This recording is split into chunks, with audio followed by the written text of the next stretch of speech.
for the hottest news out of the obstacle racing scene? Want to stay up to date on the freshest info, the latest podiums, and hear interviews with the who's who in OCR? Well, you've come to the wrong place. Well, some of that you'll find here. But we're not the media. This is not ORM, OCM, OCRM, ORCM. This is OCR Talk.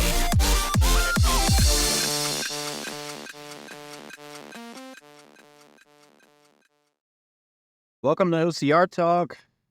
My name is Jason Dupree. Thanks for tuning in. I have got what I hope will be a very probably long and entertaining episode. I've got about 2 hours to drive, and we'll see if I can fill all that. Because this weekend was Spartan Poconos with the National Series, U.S. National Series 3K. And, just running the race in general, the Spartan Super. And it was fantastic. And there's a lot that I have to say about the live stream and just the mess of things that it was on the back end.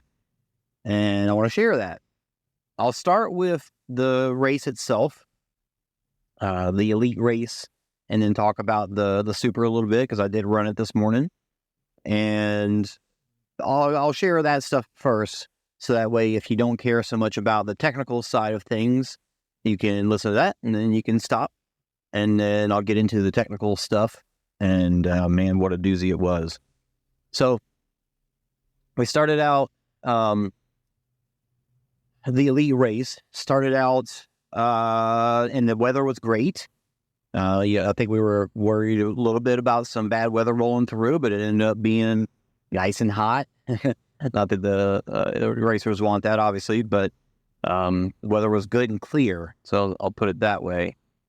And they had some big names at this. I mean, it was, Ryan and Lindsay not racing anything else yet this year, and coming out for this was great. Thomas Fontana come from South Africa. And you had Samuel Hebert coming from Canada.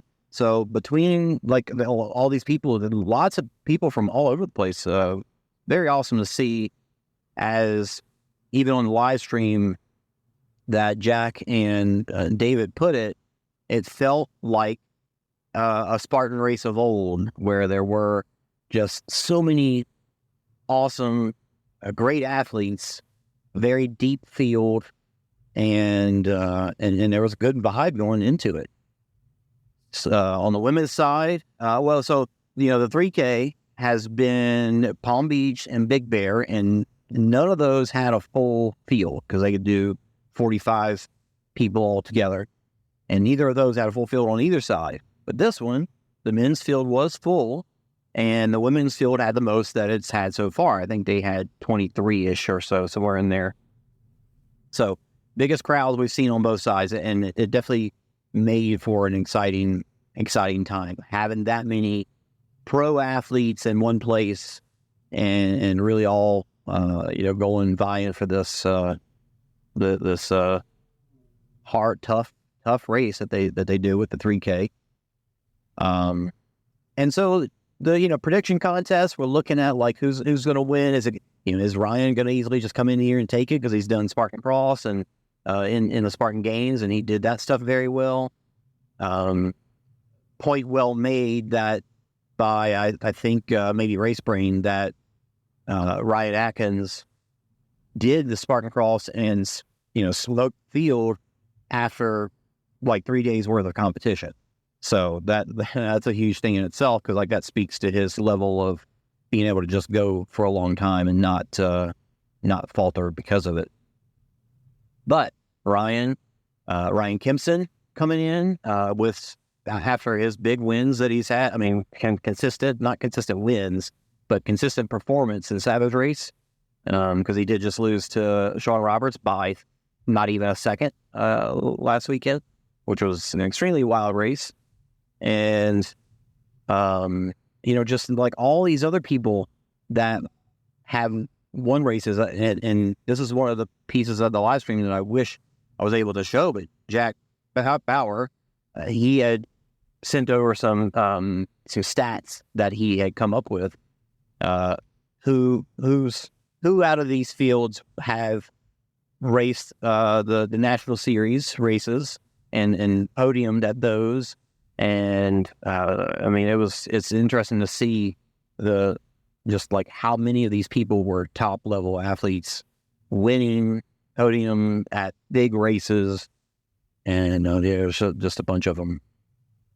So the men raced well, and Kempson Ryan Kempson. I feel like he won his heat. You know, they do the 3 ways in the 3K for the qualifying round. I think he won his heat, but I don't believe he won the round itself, like overall. But when it came down to the 3K, he just led from the gun just about, and just never let up. I mean, he had a minute gap on Ryan Atkins, who got second. So quite an exciting race, and lots of people getting their backs cut up in the barbed wire. That was something right there. It was a insane barbed wire. If you haven't seen it, go check out the live stream. It's like, yeah, probably at least 50 yards uphill. And, lots of dug holes, like almost like ski moguls, as Jack put it. Kind of one, none of them side by side, is like diagonally to each other. So you're literally crawling out of one hole to get into the next one, just over and over and over again. And then you've got barbed wire across the top of you, and of course people racing hard or just tearing the crap out of their backs, and just cut up backs all over the place, men and women. And I think even in the finals, Chris Rugloski got her hair stuck in the barbed wire for a moment. And so on the women's side, so Ryan Kempson kind of took it home, almost, I'd say ran away with it at the end there, in that last final, the 3K. And for the women, was it like, Chris Rugloski, she's been doing so well, was she going to take it? Or Ida being so good at the short course stuff? There's lots of really good names there as well, and Lindsay just did disappoint. Like, I don't know if it's just, I mean, I was thinking about it, like, is she just that fast that she just smoked everybody? Obviously, there's a lot more to obstacle racing than just foot speed, but I don't know. I'll have to go back and watch the live stream myself to kind of get an idea of where did she make up all of her ground? Was it just a good mixture of, like, she's not the fastest through obstacles, but she's consistent and smooth. So, not sure how her barbed wire crawl technique was, but I think this one, she just kept it smooth and consistent, is the best way I can put it. And people always point out when you're talking about Ida that she's beaten Lindsay Webster at OCRWC 3K, but the truth is that Lindsay had a couple of big mistakes in that race. Not only did she, can't remember all the mistakes that she had, but one of them was just a simple bell whiff on one of the easier obstacles, Littlefoot. So it's like, she won, but she didn't win. Ida beat her, but Ida didn't beat her in a clean head-to-head. And, the saying who won and who didn't, obviously is always about, like, if you won, you won. But when people have a clean race, like, for example, Savage Race last weekend, Ryan Kempson was ahead the whole way. They got to the rig, and he made a mistake, and then he lost by not even a second. Same thing seems to keep happening to Alex Walker. She has led the last 2 Savage races for the majority of the race until she gets to one of the rig that gives her trouble, and then that's it. Of course, that's obstacle racing. So it's an interesting comparison that I like to kind of think about. Like, yes, they made a mistake, and that's the race. That obviously is how you win, is not making mistakes. But if you have a clean race, if everybody has a clean race, who's going to win then? Because it may not be who you would think, because it's rare that we see that. Like, typically, whoever does have a clean race is going to be up there in the front. It's tough. It's tougher to have mistakes and still win. Some people do it. So yeah, it's hard to say. Anyway, so great racing. The venue it really was just vibing really well. Everybody, I think, was just excited to see each other. Like I said, the weather was great, and the course was more elevation, more hills, bigger hills than Big Bear, which is kind of wild to think about. But it was just on this spot where it was just, you go up, I'm going to say 100 to 150 feet, somewhere in there. And then you run across the top of this ledge, and then you go down to the rope climb, then hit the monkey bars, and then go through that uphill of the barbed wire crawl. So you had two big climbs, one where you're crawling and getting over these really rough holes in the ground. And so that made for a very interesting race. So they did have the sandbag carry, and it wasn't on, there was no hill for the sandbag carry. It was a little bit of a dip, but not too crazy. And it was those, like, not the pancakes, but the just bags that, like, filled for floods and type stuff, those kind of sandbags. So I do think that those probably are easier to manipulate, because there's a little bit more room in them, so you can kind of shift them around and get them where you want them. So I don't think we saw really a ton of, I guess, lead changes, or like that sandbag carry, even though it was a double sandbag carry, we didn't see it cause as much havoc as we saw at Big Bear. Obviously they lightened the load on it, but it definitely didn't make as partially because of that, probably, but where it was and everything, I think it did make that as much of a difference. I do think that that barbed wire crawl probably did, though, because so to kind of shift gears to go to the super, this morning, Saturday morning, that barbed wire crawl, I did it, and man, trying to think about how fast the elites were going through that thing is pretty wild, because it really was tough. Now, I did it at the end of the super, which is 6 miles and almost 3,000 feet of elevation gain, but still, it was extremely, extremely tough. I don't know how long it took. I'm going to say 4 to 5 minutes at least. Yeah, it was pretty wild.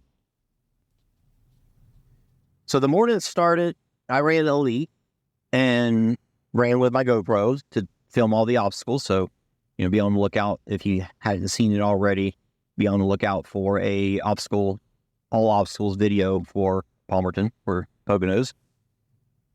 And so we started at 7:30, and the fog was in, from the morning. Sun wasn't out yet.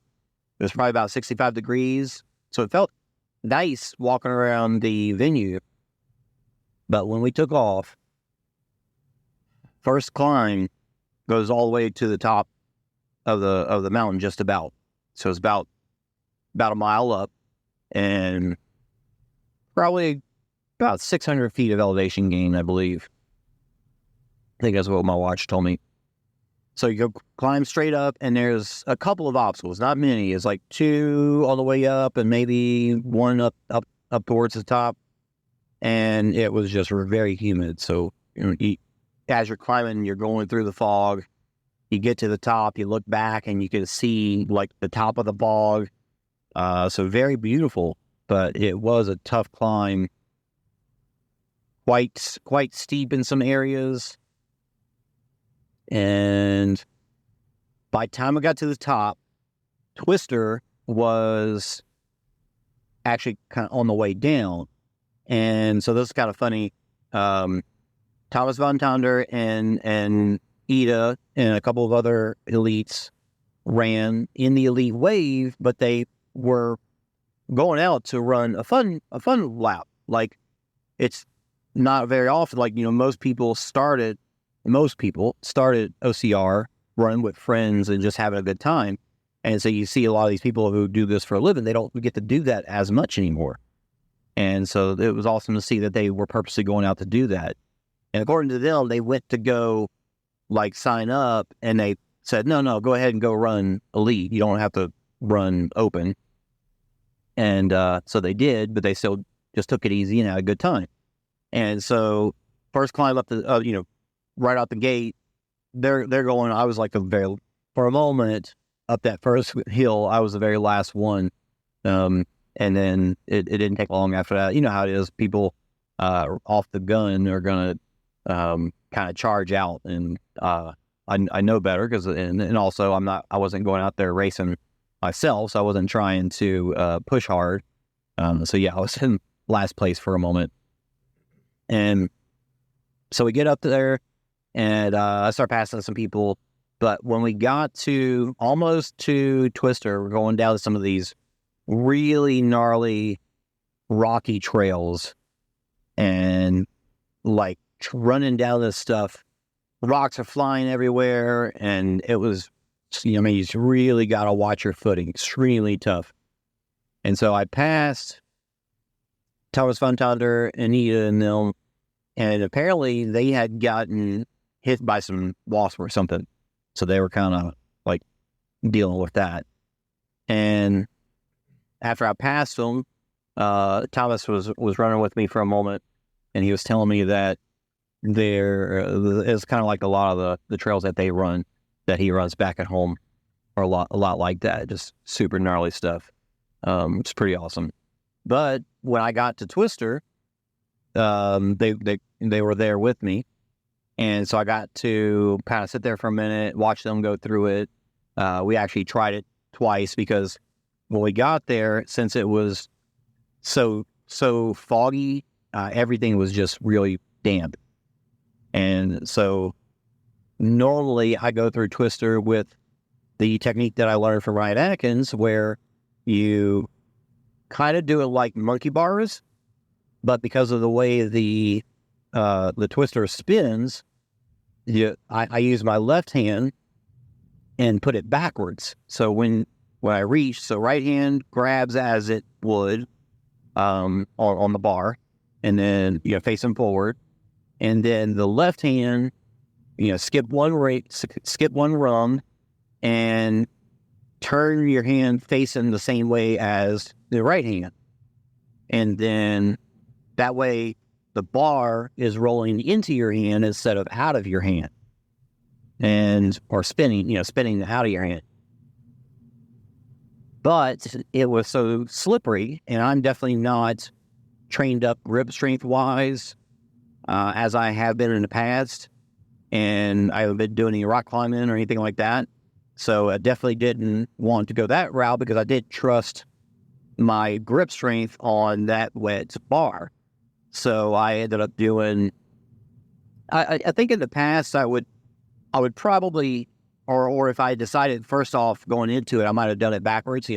Backwards technique works pretty well.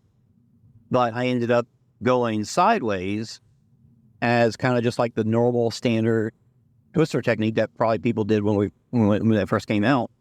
And it was just a good, strong, like I bent my elbows a little bit and just kept a good, strong grip. And did just 1-to-1. It takes a little longer, but it was felt more secure. So, so I got through it like that. And Ida, when she did it similar, but she was matching hands. So she would grab the same drum with both hands, but she would skip one.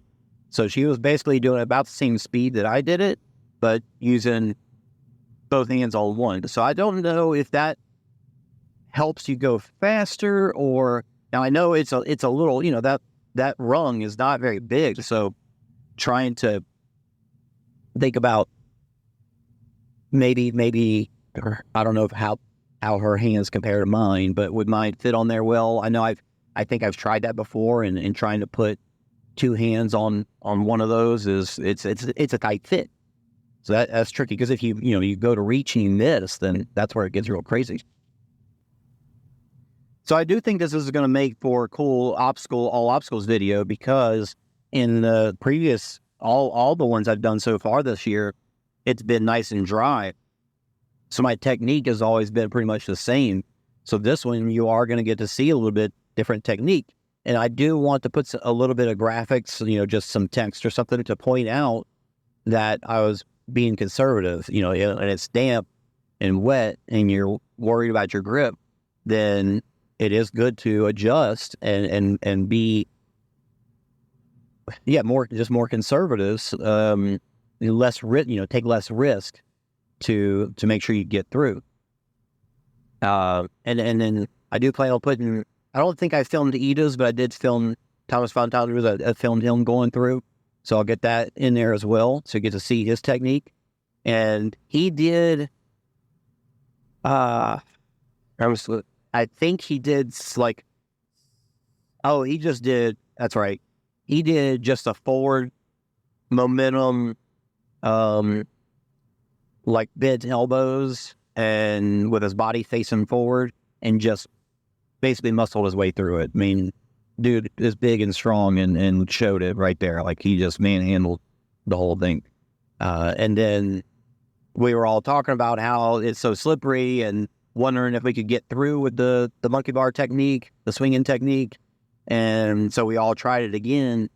And I slipped off once I got to my left hand, basically. I think even Ida slipped.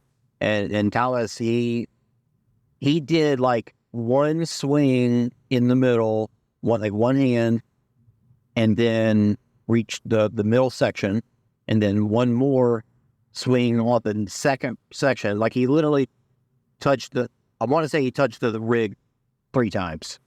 It's pretty phenomenal. Very impressive. Now, funny thing about running with them, after that, I went ahead and continued on, and once we started running down the hill, and once I passed them, I didn't see them again for the rest of the race. And checking the time, I was 6 minutes ahead of their finish. So there were probably some sections where if I would have just chilled out for a moment, I probably would have they probably would have caught up, or we could have hung out some more. But on the official results, I now have a win against Ida, Matilde, Steensgaard, and Talis Fontana, which is kind of hilarious. But it's yeah. Anyways, so the race, the course was one big climb to the top, come back down, past Worcester, Olympus, down back at the base, and then there was another climb all the way back to the top again.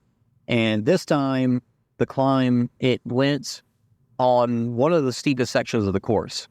So it was through some gorgeous, beautiful woods, but it was just crazy steep and in quite a good ways that you had to walk up this steep stuff. Eventually mellowed out a little bit and wasn't quite as bad, but I recall as we were going through that, still walking through fog. Like, it was, it wasn't quite, like the sun still hadn't quite come out and cleared everything out. But it was just gorgeous, and everybody was just suffering up this hill. It was really awesome. And getting into the top, and then they had a pretty cool section that had at least 5 obstacles all kind of near each other. but not in the race course. So you like went past some and then come back and then did some more, but it was all in this section. So the spectators were able to go see all these by taking the gondola up and see all this stuff in one spot. But they did a great job with the course route so that you didn't just go do all those obstacles all at one time. I was very, very impressed with how they laid it out. And so up there was turquoise, spear throw, bender, sandbag carry, A-frame cargo, and I might be forgetting one or two. But this is where I think it really got wild, is you go through and you're at the top and it's like, all right, sweet. There's only, for the most part, there's only downhill after this. Like, there's not really any big giant climbs anymore. But once you got to that sandbag carry, it had, to me, it was the hardest sandbag carry I've ever done. And I've been racing since 2016. And even in Texas, they've done a great job of having some sandbag carries up some very, very tough hills. And this was definitely by far the worst. And all the sandbags were wet, so they were extra heavy too. One of the funny things about it is, this is on a ski mountain. So when you go grab the sandbag and they tell you the direction to go, there's two lanes that are going off and they split apart, and they both have ski hill signs, like ski lanes. When you're on a ski mountain, there's a trail, and they call it something specific, like Black Diamonds might be like the Big Drop or whatever. And one of them, I forget the one on the way down, I'll have to look at the video, but on the way back was Nightmare. And my God, it was a nightmare. So the way down was pretty steep itself, and with that sandbag being as heavy as it was, I know it was blasting my legs, because usually downhill, you want to take advantage of it and get some speed and actually do some running. But I had to slow down because it was just blasting my legs. And then you come around the bottom and you head back up, and it was extremely long and very steep. Like I said, it might have been as steep as the steepest part of the course. And it was just definitely, everybody was cursing it. It just took forever. So I see lots of people tossing their bag on the ground, taking a break. And so I just took little steps. I took it slow, kept my pace comfortable so that I didn't die. I was still hurting and dying. I was still hurting, but I just made sure I could keep going. I just took little tiny steps and just kept forward momentum the whole time. I did stop to take some video to just show off what we were on. But man, it was extremely hard sandbag. Like the course itself, me and Mike Stefano were talking about this, and he was asking me, how did you feel about the course? Like, what was the hardest part? And it's like, the climbs were obviously tough. I mean, that's normal, but the obstacles and everything didn't give me any problems. But that sandbag was a real struggle. Definitely the hardest part of the course. But after that, it was all downhill from there. So it was nice that it was like, you got to the top and we had this sense of, yes, now we don't have any more climbs. And then you hit that sandbag and you get punched in the gut, and then you finish it, and then you get back to, sweet, now I actually get to just run down some fun stuff and then not have to do too much climbing anymore. So we did. So we got through the sandbag carry and continued on down, and eventually we got to rolling mud, and that water just felt excellent. You had rolling mud in one spot, and then you had just the dunk wall was in a pond, and that water felt fantastic. It was like for me, it eventually came to a neck deep swim. I mean, I could still touch the bottom, but it was that deep enough that you could easily swim. And that water just felt great as well. And then coming out of that, you had a few more obstacles. beater was out there, and then came ape hanger. And ape hanger is one of those obstacles that you don't see often. I've never done it before. This is actually my first time giving it a try. And Palmerton's always been known for having ape hanger. And, you know, the rest of the course, having wet hands was definitely a concern. Like I said, for Twister, even monkey bars, monkey bars is at the end. For beater, I definitely went through it a little bit more conservative. Feel like there was one more I can't think of, but definitely felt more just like trying to be safe instead of just like swinging through stuff like normal.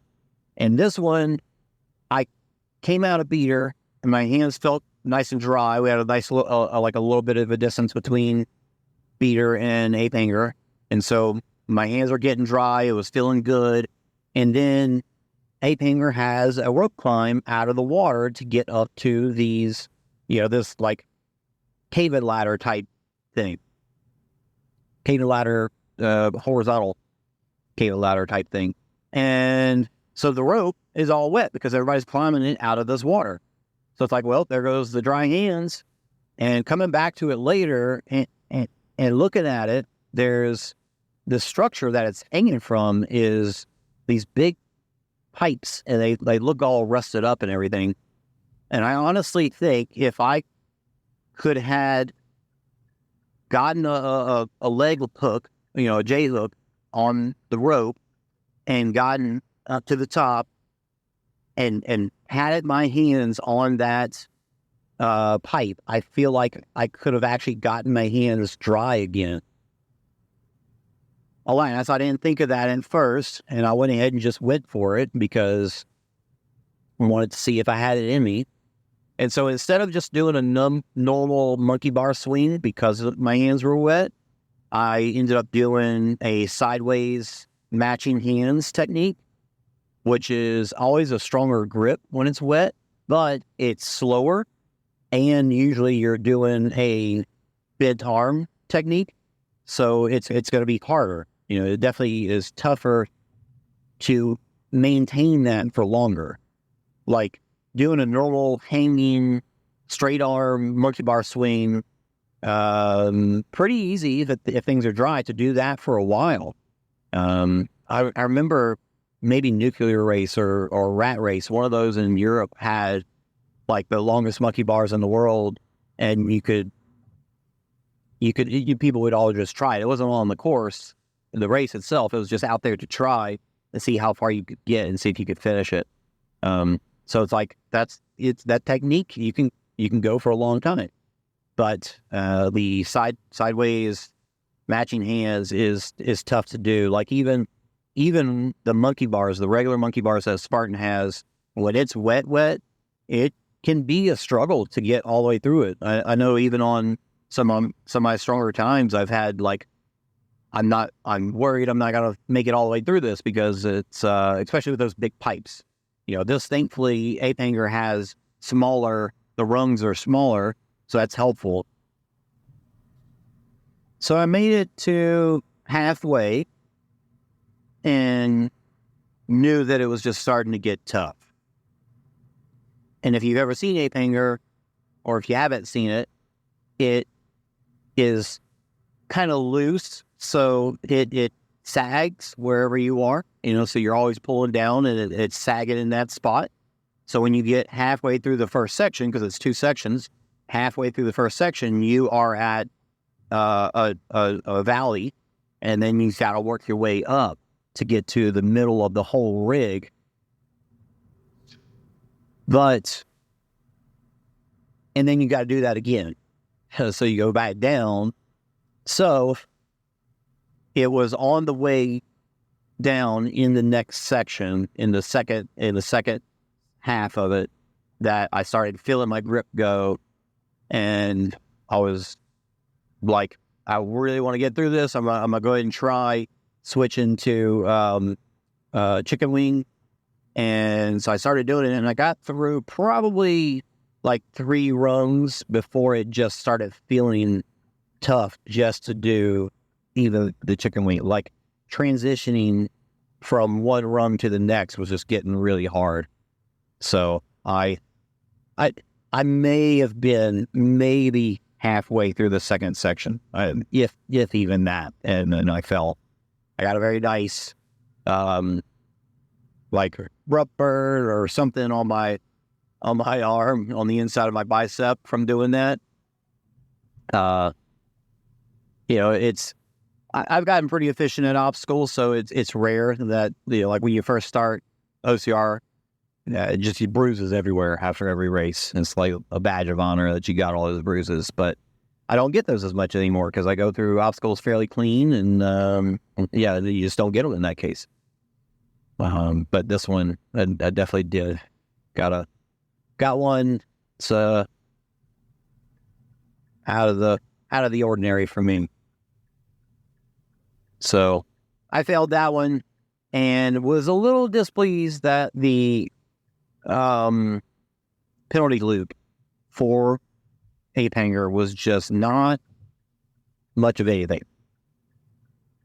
Definitely, if that would have been, like, if I would have been in the elite race and saw that, like, I felt like I spent more time and energy trying to do the obstacle than the penalty loop took, that's for sure. Like, climbing up that rope and pretending like you can't climb the rope and then taking the penalty loop would have been so much more efficient. So I would love to see or hear how the elites did with that, if anybody opted or failed it. But so I did do that one penalty, and after that, it was kind of the end. I actually did pretty well with my hydration and fueling and all that good stuff. So I had with me, I carried, well, I guess I'll finish the race here. So from that point on, that is where you went down into where the 3K was. So you did Z-wall, run down the hill, rope climb, monkey bars, go up the barbed wire crawl, multi-rig, which that one I did make sure to get my hands dry and everything, but it was pretty easy at that point. Things were starting to get more dry anyway. And the last obstacle was the inverted wall, and then you got a big downhill for the finish. It was kind of funny. I had the camera, so I ran past the inverted wall and set the camera down to catch me coming over it. And there was another guy, I'm still like in the area of elites and age groupers, and it's always hard to tell who's in what group. But there was a guy that was getting on the wall at the same time as me. So whenever we went over, I grabbed the camera off the ground and kept it rolling, and told it, "Come on, let's go, let's get it." And I was trying to see if he would race me down the hill, and so I bombed the hill, but I don't think he stayed with me. But it was a fun finish. I can't wait to go watch that one on the film. So let's see. I was getting off on a tangent, and then I forgot where I was going with it. I'm gonna pause until I can think of what it was. Yes, my hydration. I carried with me actually in the morning I took a hydration powder that had 750 milligrams of sodium. Now remember, if you have listened to the episode where I talked about hydration and all the things that I've gone through, I'm a very heavy sodium loss person when I sweat, and I tend to sweat a good bit too. So I'm losing a lot of sodium. So if you do listen to how much sodium I took in, please keep in mind that this may not be the same for you. You may not need as much because everybody's levels are different. So I brought with me, so I took in the morning 750 milligrams of sodium, and I brought on course 12 pills, salt pills, 12 salt pills that all had about 215, I think, 215 milligrams of sodium in each one. So taking 4 of those is 860-ish milligrams of sodium. So it's a good bit. So I brought 12 of them. So that's 3 servings of 860 milligrams of sodium. I took 4 of them at probably like half an hour in, maybe a little closer to an hour in, hour and a half, and then probably somewhere around the 2 hour, 2:15 mark. And I think it actually worked pretty well for me. I felt good. I didn't have any, I forgot to bring gels like a bozo. Forgot to bring gels with me. So I brought some granola bars that I had gotten at breakfast at the hotel.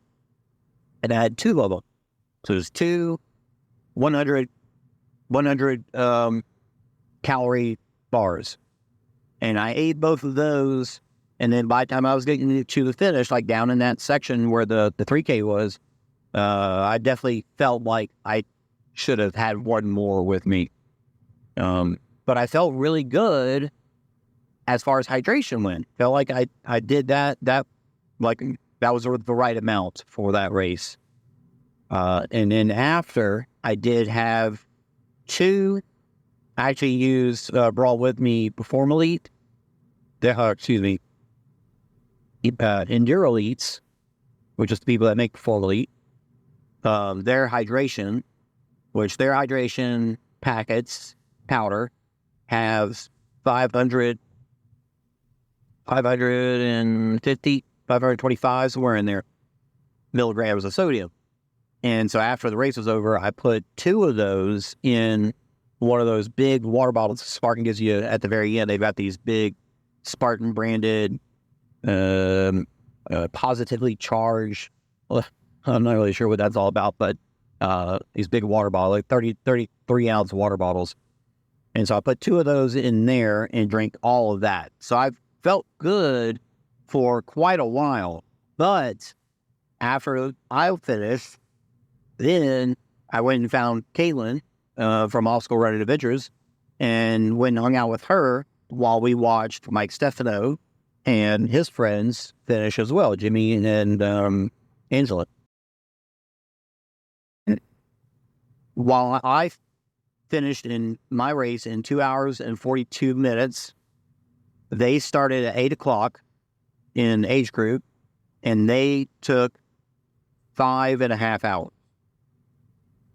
So this was quite a long time that I didn't have any more sodium, and I started to feel it. By the time they got to the end, I could already feel my throat was starting to get a little dry. And this is not like we were walking around and stuff, but I wasn't just running and sweating. But it's just after burning that much and pushing that far, it's necessary for me at least to continue to have more sodium to recover from it. And then I didn't have any. I could feel it. I could really feel it. So after we finally left the venue, I did go to the grocery store and picked up. I actually ended up grabbing some. I forget the name of it. Some Gatorade electrolytes, because it was 0 calories and half. They only had like half the sodium in each packet, but the has a liquid IV, half the sodium of liquid IV. But even with that, the price, even if you doubled up on them so that you had the same amount as liquid IV, the price was still half the price, almost half the price of liquid IV. So I opted for those and pumped some more of those into some water and drank that, and then I did feel better after a bit after drinking that. So not bad. Still practicing and trying and trying to nail that down just right. And I felt pretty good about it today. It's nice to go out there and push hard and sweat and feel like the course blasted me, but not feel like I'm deathly after it's over and sick and nauseous and all that. It's just an amazing feeling. Now, as far as the elites go today, Tyler Veerman was on the fence about racing today. And he actually was trying to decide if he just wanted to go run some trails in the area, but he had never actually raced here before. And so he did decide literally this morning that he was going to race in the Elite Wave, and he went and registered at the venue, and dude ended up winning. So awesome. Very proud of him for not only going with his gut, because he was like, I just don't know for sure. I was like, I've always really wanted to race here. And I told him, well, there's your answer, man. Like, obviously it's easy to be like, well, I don't want to do the harder thing. But if there's something about it that like you just want to, like, you want to do an experience, and then maybe it's because it's hard. Maybe that's why you should do it. I try to live by, and it's not always the case, but I try to live by the philosophy that if it makes me nervous, then that's a reason to do it. Because when you do things that make you nervous, they help you grow and get more confident so that you're less nervous when you do those things the next time. Maybe it won't happen the first time, but eventually you get to the point where you're not as nervous anymore. And I still live by that. So try it out. Try it out next time you know, it doesn't really matter what it is. Maybe, like for me, I in my work, I have to call people, and, you know, sometimes you got to call somebody for support. And when I first started the job, it made me a little nervous. But, you know, now it's like, if I do actually get it, I don't get as nervous as much. But if I do, it's like, okay, that's an indicator that I should do it so that I can get better at it. So yeah, see if you can put that into practice. We'll try it out sometime. All right, time for the good stuff. And now it's the part where I'm going to get into the technical side of the live stream. And I'm 45 minutes into this podcast so far. I could foresee this part going another 45 minutes or so. We'll see. I'll start off with the day before the race, getting out there. So first off, no, I'm going to back up even a little further. Last weekend was Savage Race. And while I did Savage Race remotely, it was the weekend before another event. So because I do have a day job, I have limited time to prep for these races. And so after Savage Race, it was tough to find the time to get ready for the Spartan Race. Now, there are a lot of things about my production that I have set up that make it easy to roll into the next one. But recently, I've changed a couple of things. Like, I've changed the intro to video.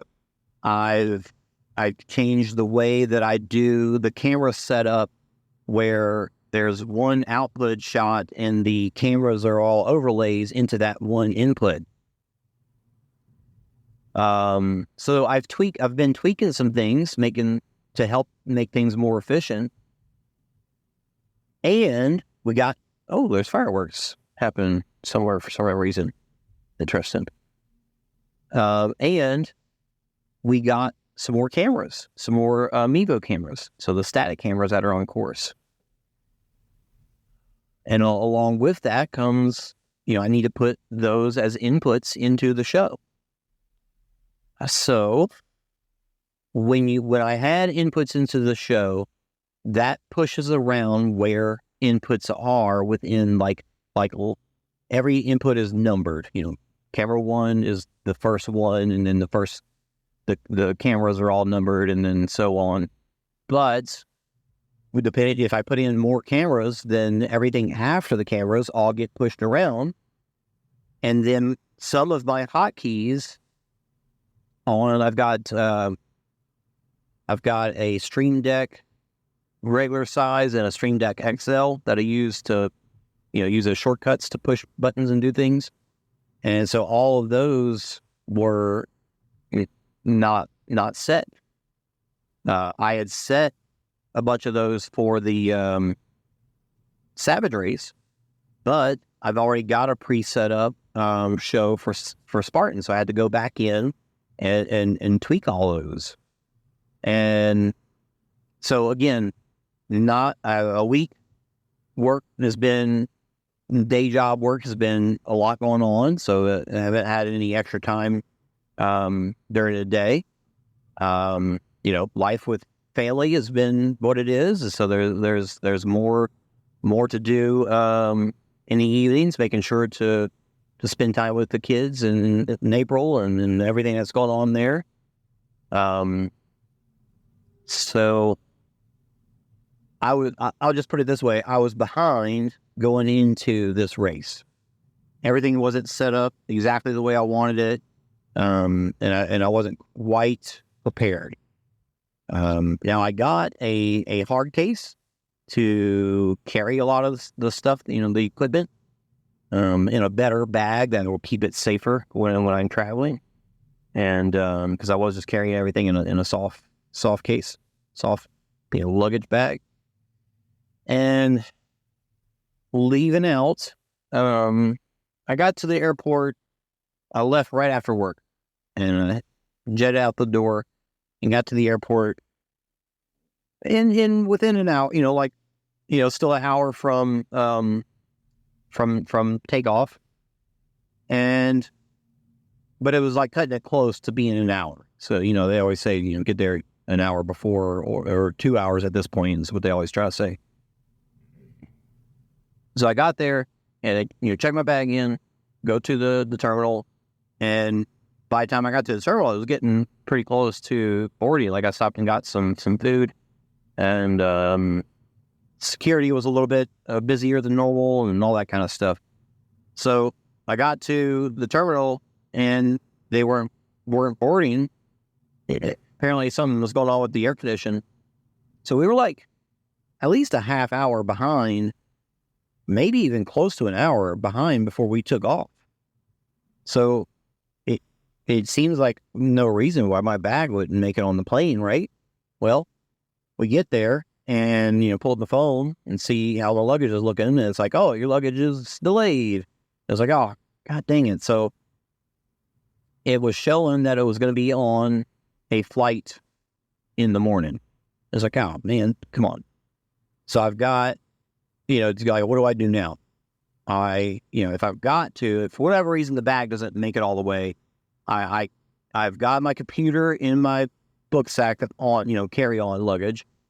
And so I can do the show. It will just be a little tougher. I want to have my hotkeys. I want to have an extra monitor and just all this other stuff.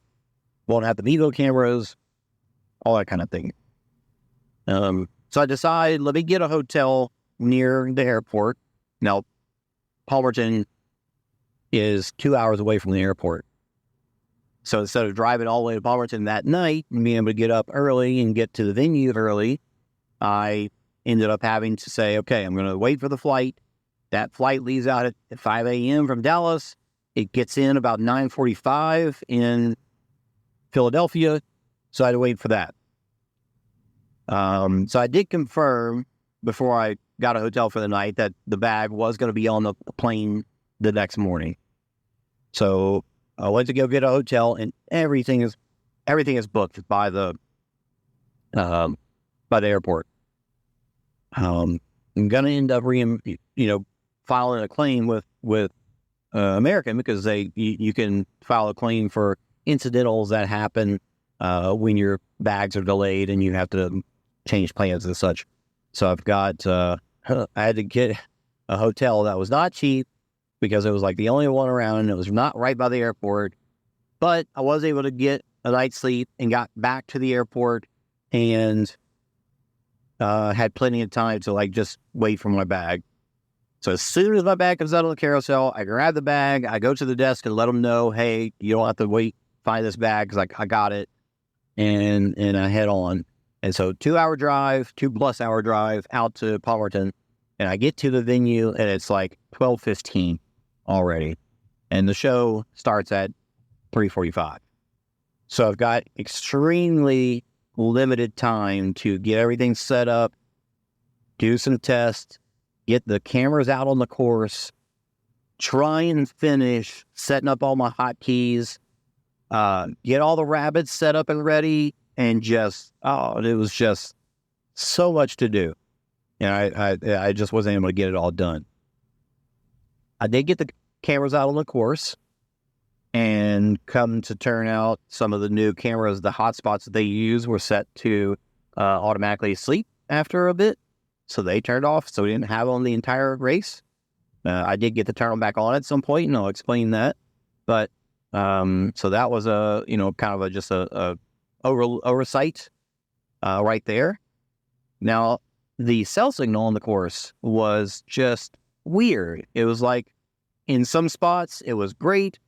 And sometimes the download speed would be amazing, but then upload speed would be near nothing. I was like, how in the world is this even the case? We saw great speeds from T-Mobile, and AT&T was pretty good, and Verizon was just good in certain spots. So we ended up kind of picking out, okay, who's got... I was able to set up in a spot that Verizon was decent enough that I could use my router to connect to the computer and use it that way. And all the mobile hotspots for the cameras, they were doing decent too. And so we were looking at the rabbits and saying, okay, who's got what carrier? So if you've got Verizon, we're going to stick you here and here, trying to keep them in certain spots. AT&T, you got, you can go out a little further, so you can get into the rest of the course. And Chris Rogowski and Mike Stefano both offered up their phones because they had AT&T, and so we were able to pass those off to a couple of the rabbits and use those instead. So that was fantastic. Very, very thankful for them helping out there. So by the time it's time for the show to start, I'm still helping the rabbits get all set up. And I really wanted to go through the map. And, like normally, while the commentators are doing the intro for the show, we try to show the map and maybe a couple of other things like some previous results or maybe the leaderboard for the series or something like that. And I didn't get to do any of that stuff because, one, I was still helping the rabbits get set up, and two, all my hotkeys were messed up. So I would have had to go through and show that stuff manually by clicking it in the program, and I just didn't have the time to do all that. So we didn't get to show any of that. Jack had made some graphics, just showing some stats and stuff. Didn't get to show those. Yeah, so it was kind of rough. But they did a great job continuing on. And during the race itself, again, hotkeys being what they were, shortcuts being what they were, I didn't get to show a timer. Didn't get to show obstacle names. And while I would have been able to show it if I had the information, for some reason, who was in what waves was not populating. This is information that I get straight from Spartan. We've not done it yet. So this was our first time trying it out, and for whatever reason, it didn't come through. So we'll tweak that. But for Mexico, we should have that nailed down, hopefully, to where when we see the camera at the start line, no matter what wave it is, in what round, we can pop up this little graphic. I showed the graphic at Big Bear, but it was manually populated, and we only had it for the first round, maybe even first wave. I can't remember. Anyway, so that wasn't ready to show either. But we did still have the results for each round and each wave. And so as people are finishing, we were able to still show those graphics, showing who was in what place for the qualifying rounds. And so that was great. And all the way through the 3K, we were able to show that. And even during the 3K, I've got the little fly out graphic that even while they're still running, after they start coming through that first lap and that second lap, we can show their times, like where people are lead wise through those first couple laps. And so we were able to show that for the men. But then the women, they got through 2 laps, and then something happened. Something happened on the results side that the results team had to troubleshoot and figure out and tweak and fix. And they got it fixed probably like 15 minutes after we stopped the broadcast. So we didn't get to show the full results at the end because they said that where it messed up, it's one of those things that trickles down and then everything else is messed up after that. So we weren't able to show the full women's results, but we did get the full men's results for the full 3K at the end there. The cameras stayed. I'm not going to say that they didn't stay on. I think the picture, like looking back, I haven't gotten to watch a lot of it yet, but watching some of the live stream, I think that the pictures were pretty clear. Like when they were up and rolling, it was pretty good. There were definitely some pixelated spots, but it was probably one of the better, clear races we've had so far, I think, in certain areas.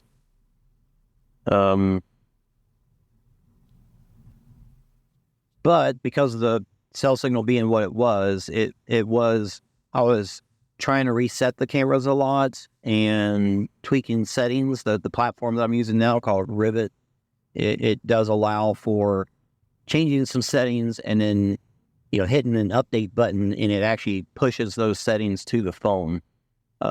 Interestingly, it seems like it doesn't want to push the resolution. So if I change the resolution, it's like it hangs on to that unless they close out of the app and re-accept the settings that I'm sending to them. So that's something I need to play with as well. I need to know if I need to tell the rabbits, hey, I've changed the settings, restart your app, or if it'll actually update everything or not. So the phones were definitely going out here and there, and some more than others. And then we started out with 3 rabbits. We had Paul Henry, Ed Miller, I believe, and Timothy Grossman. Tim's a young guy, and man, he was definitely our MVP for rabbits. He was just all over the place, just constantly on the action, and the whole and somehow his camera stayed up the most. I think, thankfully, he had AT&T, so we probably could have just left the camera on, his camera on the entire time, and it still would have been a good race, a good show. But the other guys everybody did great, worked hard, got some great shots, and having all those cameras was really helpful because we had the 3 rabbits that started, and then after qualifying round 1, we had Brant Boggs and Tyler Mosesian come grab a gimbal and turn their phones on and get rolling as well. So that was awesome. So we had 5 people out there. Now Brant's camera was just not staying on worth a darn, and then I actually let him switch to my phone, and it's still same thing. It was just not staying connected very well. He got a few shots because while one of my static cameras that was shutting down was the one at the finish.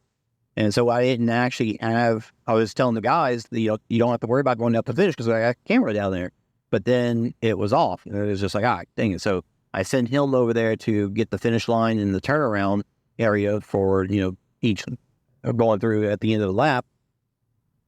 And again, it wasn't staying connected, but he did get some shots at the end at that spot for a little bit. So since we couldn't get him to stay connected, I told him, hey, come sit down and switch cameras for me.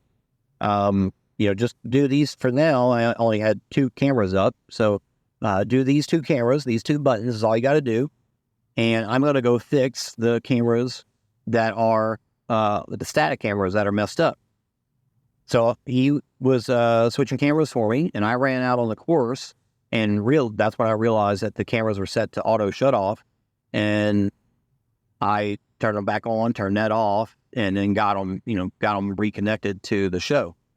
So we had a camera at the start, camera at the finish, one on monkey bars, and one start finish monkey bars, and the rope climb. I actually had one up like towards the top of the rope climb, which is pretty cool.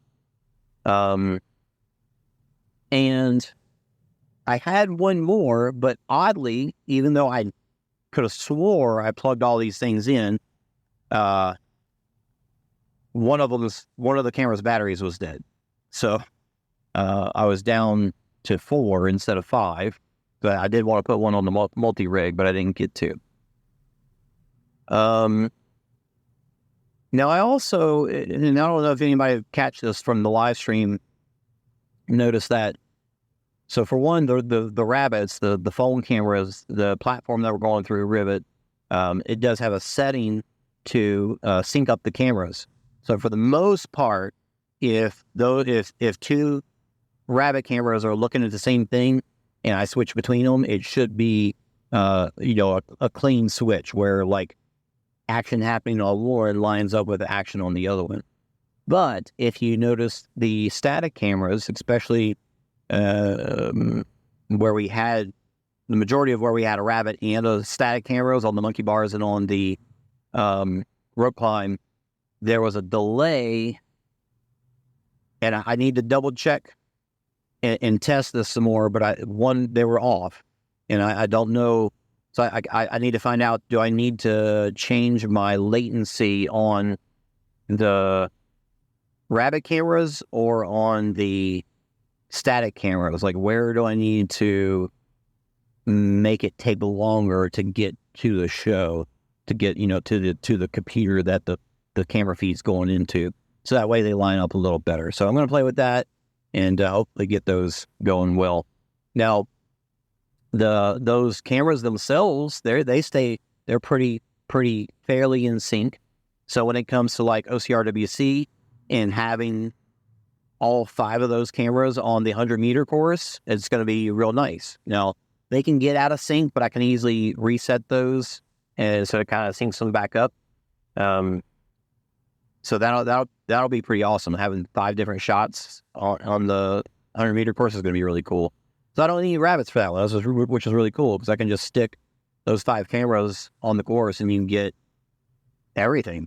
I mean, I did it last year with only 3 cameras, and it was raining as well, so I wasn't able to put them on the course. I put them underneath an awning up high so you could see the course, but it's still switching between those went pretty well. You're able to see most everything.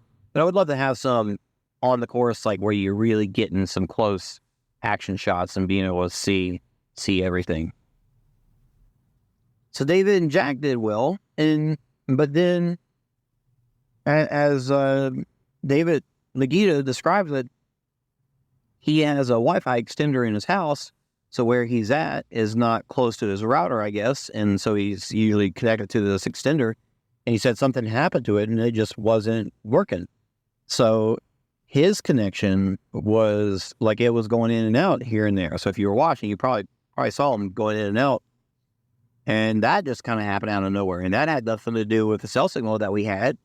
So, even the remote commentators have to deal with issues and troubleshoot sometimes.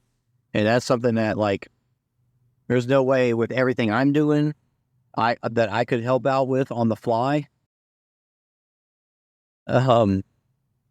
So David, was troubleshooting that on his own. So there's always something. I have yet go through a race and there not be something wild that happens. I remember last year going to, I'm gonna say Kelowna, and they had a router for us to connect to, a Wi-Fi router, and we did testing on it. And then the next morning we came in and it was gone. Like somebody had taken it, maybe not stolen, probably like somebody within Spartan, more likely, and it was not there to be used, and they never could find it. So I had to shift gears and try other things. So it was like that stuff just random. You just never know. Like as unprepared as I was for this race, the most unprepared that I've been for any race yet. You still never know what's going to happen. Like even when you're the most prepared, there's still something. There's always seems to be something. I don't think I've had a event just be like a 100% clean and me not make any mistakes. I've had some pretty good ones. Some have gone very, very well with very minimal mistakes that hopefully people don't notice. That's the whole point, is to try and make it seem as clean as possible to the viewer. It's funny being in this now, and even like Will Hicks, while he's watching like baseball and stuff, he'll notice things and send them to me where little mistakes that they make in the broadcast. Like he sent me one time, I think it was MLB. They had a picture-in-picture, and the picture-in-picture ended up being on the wrong thing, and they took like 2-3 seconds before they switched to the right thing. But it's like obvious if you know what you're looking for. Obvious that somebody hit the wrong button or something like that. So there is some stuff that gets automated with triggers and different things, but it's still people are still working behind these, even in these big giant productions like a MLB baseball game. So it is just wild. It's a wild thing, and it's all live, so things are happening fast, and you hit a button, and then something comes up on the screen that you weren't expecting, and you gotta adjust and think fast and troubleshoot when something goes wrong, and it is really wild. It's a very high pressure, intense troubleshooting in that environment. It's tough. Like when you need to troubleshoot something and you're just kind of like chilling out, it's like, okay, let me figure out what this is doing. And you just take your time. But when you're under the gun and you know that everybody's watching, it's a different game. It is crazy. Now we did get to have, I think it was while the men were running, maybe during the finals, and we got to pull Lindsay Webster in and let her get interviewed by the commentators. So that was cool. And then after the whole race was over, we pulled in Kempson, since he won as well. And I wanted to pull in Ryan Atkins, because he got second, but he had already headed over for the award ceremony. So Chris Rubowski, who got second for the women, she was still over near us, so I grabbed her and she came and interviewed as well. So I'll probably release those as an episode by themselves, also, like I did before for Savage Race. So you can look out for that coming also. But it's nice. It's cool having them being in person and being able to pull people in. There's definitely some better setup that I can have to make that process a little smoother. And having an assistant to go grab people and bring them in, it would be helpful as well. But yeah, so it was funny, after Chris and Kempson left, I was still sitting there and left up the screen with 3 people. So I got on screen a little bit there at the end of the show. And then I pulled up right at the very end, they mentioned the rest of the series, one race left in the series. So I pulled up the screen that showed the schedule for the season, and it's an overlay. So while it was still up, I thought I had set the hotkey for it. I tried to switch to the end screen, and apparently the button that I pushed just put me on the screen. So whenever I pulled off that overlay, it was just me. And so I was on screen for a second. I think my audio was already out. I got already turned my audio off, but it was just me for a second there before I got the the end show stream ending show. Now I did the opening and the closing with those slideshows, just the pictures. Those are all pictures from Jack Goris, which are fantastic. Actually, the Savage Race ones do have a few pictures from, I'm blanking on his name. Off the shoot. Oh, well. Guy who rabbited for us at Savage, Ohio. Did a great, fantastic job. Good photographer as well. Apologize, man. But some of his pictures are in there too. But I got that idea from, I wanted to say, Western States. I think they had, their live stream had something like that at the beginning of theirs, where it was just a slideshow. So, kind of the idea is that while people are waiting, you want to give them something to look at, something to do, rather than just being a static screen with some text on it. And what I had previously, music, there's a little bit of music playing, kind of get you into the mood, and like little floaty particles across the screen. And so that is helpful, but definitely not enough. So having something, and honestly, having a video would be best, but I do like the slideshow. Like it's nice. And the great thing about the slideshow is that I don't have to go recreate this thing every time. I'm literally pulling pictures out of the folder. So as the events happen, like this one just happened, I can go grab more pictures that Jack Goris took and put them in that folder. So this slideshow will continue to evolve and grow and change. So I'll probably, as it gets too big, I'll take some pictures out and we'll get newer pictures in there from the different events. So really excited about that. So like say next year when the series starts, first race of the series, we'll have pictures from all 4 races, hopefully, in the whole series for this year. So you kind of get like a recap of the year before in a way. So, what do you think? Like, hope you like it. If you got some thoughts on what else we could do. And like I said, that works well because it's so easy to change. I don't have to, because in the past I was doing this intro where it's like a highlight clips from the live stream, which I loved it, but every time I want to change it and add new stuff to it, I got to go do video editing and re-render it. So it is tricky. This is way easier, way more time efficient. So I'll keep doing that for now. But if you do have some other ideas, feel free to let me know. Send me an email, jason@theocrreport.com, or hit me up on Instagram, Jason J Dupree _OCR, I believe, or just at the OCR Report as well. Hit us up there too. Now, I've also got, let's see, so I got that slideshow.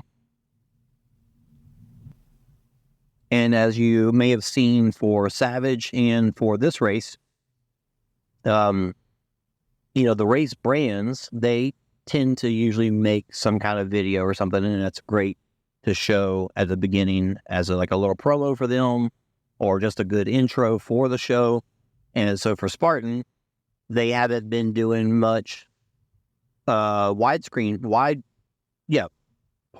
landscape format videos. It's mostly just been reels, but they have made some reels that are highlights for these races. So in Big Bear, we had one for the highlights for Palm Beach.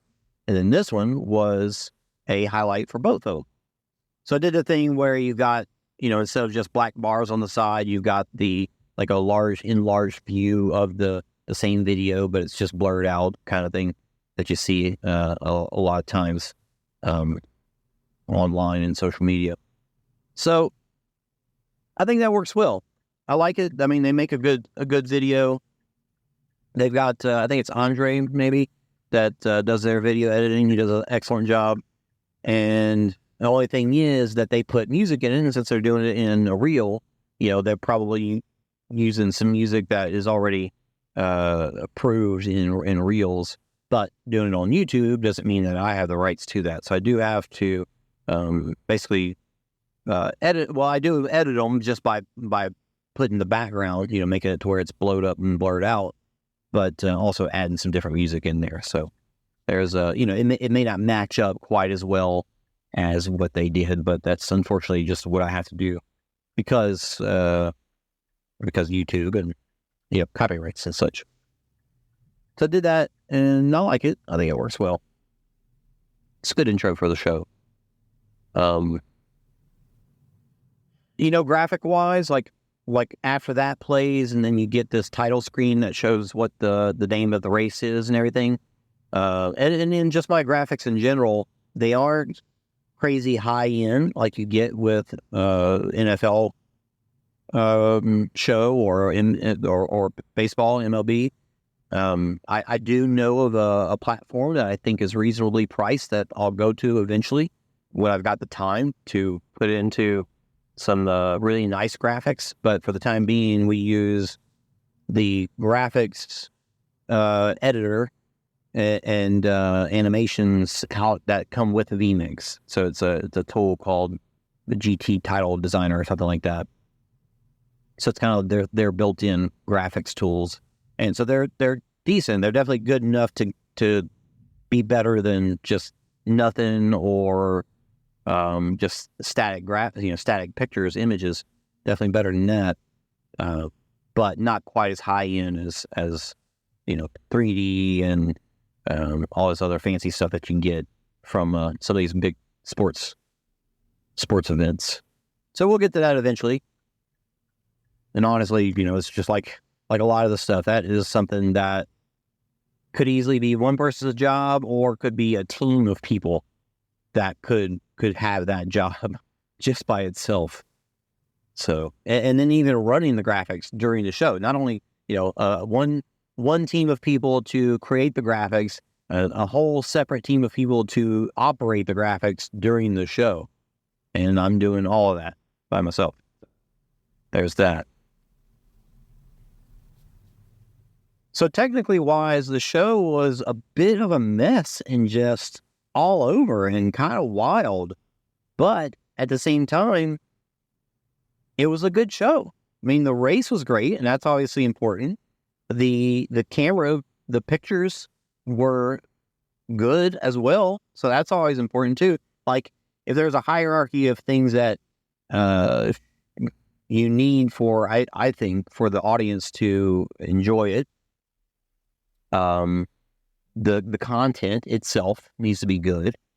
I think of trail, a lot of these long distance ultra running trail races, the content is a trail race. But for the people that love trail racing, they're watching it. They're watching these multi-hour trail races, and a lot of time the content isn't even a lot going on because they're just trail running.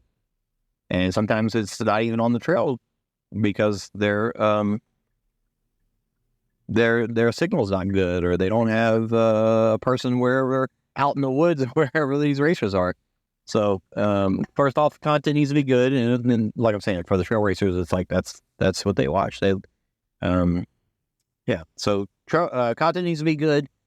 Picture, I'm not sure honestly if picture clarity is, I know it's important, but I don't know if it's up there above good commentators or not. Like, let's say you had one or the other.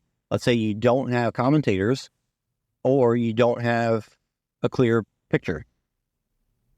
So which one would you rather, like, you can have a little bit of pixelation, and I mean, you can't have no picture because then it's just a podcast, which is still cool too, but which one's more important? I'm not entirely sure, but, so yeah, we had pretty good commentating because obviously we still deal with the delay and trying to figure out the best way to handle that kind of stuff. People talking over each other, and then David had his connectivity issues, but other than that, they still did a great job commentating. So it's, is that more important, or is the picture being clear more important? But we had the great commentating, we had pretty good picture, and we had still some graphics with, like the intro to the show, the outro video, the shot that shows the commentators, and whenever the interviews. So that's a little bit of graphic there.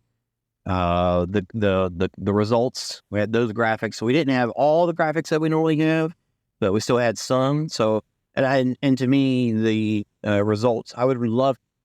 I felt bad about not having a timer on the screen, which is always weird with the 3K anyway, because you've got these different heats. So you put up one timer, and then that's up whenever the other heat takes off 2 minutes later. I don't know. It's kind of odd. I hadn't quite figured out the best solution for that.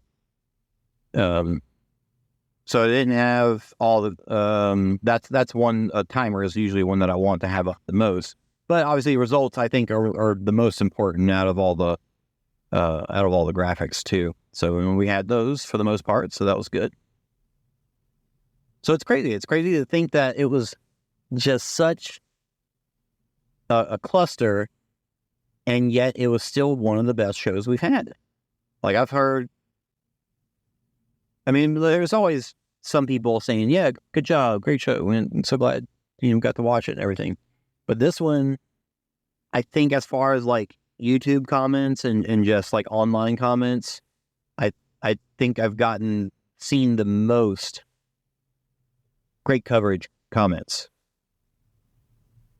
And that could just be the amount of people that are watching versus not. I don't know, but I was that definitely piqued my interest. It's like, even with as much of a mess that show was, it still was a good show. I mean, the content was great because the race was fantastic. So yeah. Anyways, I think that's it for the technicality side of things. Let me think for a second and move on if it's not. I mean, if it is. So I'll say one more thing, technical wise, and then move on and wrap it up. We did one race, I think it was Savage, Ohio, where I've tried using a cloud computer. So a virtual machine hosted by a company called Paperspace. And when I used it, the vMix instance, the installation on that machine was getting really high, like the computer was getting really high CPU usage. So I was kind of concerned about the production, although it still came through pretty clean. And the whole reason why I know it was something like an option for us to do previously anyway. The main reason why I wanted to go to cloud machine is because currently I'm working off of my computer at home. So if something happens, like let's just say my computer at home shuts down for whatever reason, or the internet goes out, which we've seen happen before. That actually happened at Hildervat. We were in the middle of the show and my router at home reset. So we had to wait for it to come back up and then continue. So that can happen. And so with a cloud machine being hosted by some big company, you're just less likely to get that kind of stuff to happen. And it's more reliable. So I opted to go with a cloud machine, and then was not sure about the performance of it during that Savage race, and so I opted to go back to my computer at home. The Savage, I'm gonna say Savage Maryland, because I think that was the worst cell signal that we've had so far this year. When that morning, when I got up, and this is the day after Big Bear 3K, I got up that morning and went to log into my computer at home, and I couldn't connect. So I had to call my wife. I had to wake her up and ask her to go turn that computer on. So I don't know what happened, but thankfully she was there. If she hadn't been there, I would not have been able to put on a show. Just plain and simple. So that's the whole point of going to a cloud machine, is that, don't have to worry about that, because there's no, if nobody's at my house and something goes wrong, that there's nothing I can do about it. But since I had the issues, the concerns at Savage, Ohio, I have opted to continue to use my home computer, but I've still got the cloud machine as a backup. And I think that's going to work really well, for one, because for every hour I use the cloud machine, it costs money. Now, it's not a ton of money, but it still costs something. So I think that'll, using the machine at home, only using that cloud machine when absolutely necessary, will be able to, save us a little bit of money as well. And my machine at home and my internet is strong, so I'll continue to use that for the time being, unless absolutely necessary. So yeah, we'll see. I know OCRWC that weekend, the 15K starts at 8 o'clock Pacific time, and Savage Dallas starts at 9 a.m. Central Time. So 2-hour time difference. Savage races, the whole broadcast usually doesn't take about an hour and a half, maybe 2 hours, depending on how much interviews and stuff we do. So we're talking about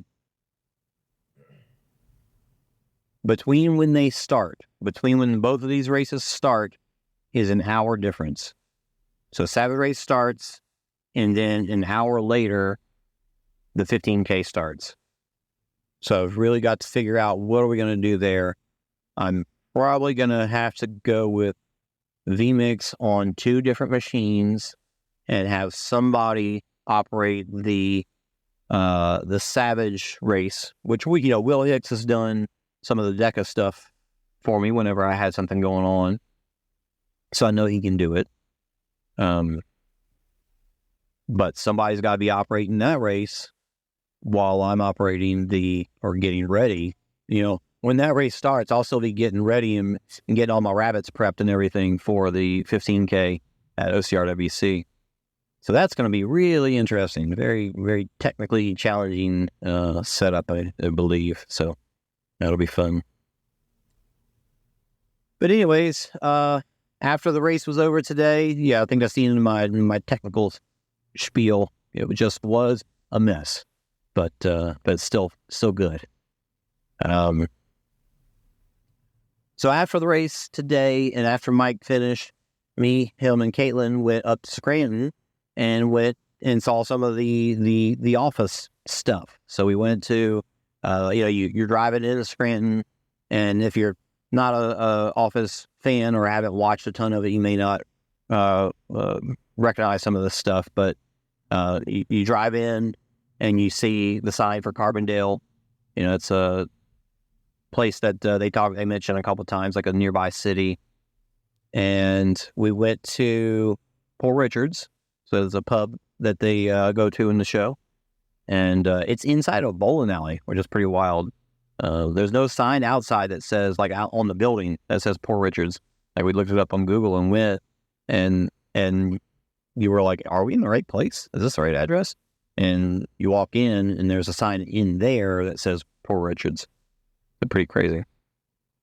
So in there, we went in there, had dinner, and then from there, we went to Cooper's, which is a seafood restaurant that they talk about. I think Kevin says he is tired of going to Cooper. Like Phyllis mentions, they want to go to Cooper's, and he's like, I'm tired of Cooper's. I forget exactly what it was, but they mentioned Cooper's. Cooper's is a pretty cool seafood restaurant. Like, so at the outside is a lighthouse, and there's a big octopus on top of it, and there's pirates all over the place, and it's just a pretty neat place. Now on the inside, they actually had a office gift shop, lots of neat stuff in there that we went and looked at. And just their restaurant is themed pretty cool too. Like the bathrooms, the men's bathroom is themed in the Beatles. And so they're playing Beatles music just in the bathroom. And the women's bathroom, Caitlin said, not that I saw it, Caitlin said was themed in Elvis.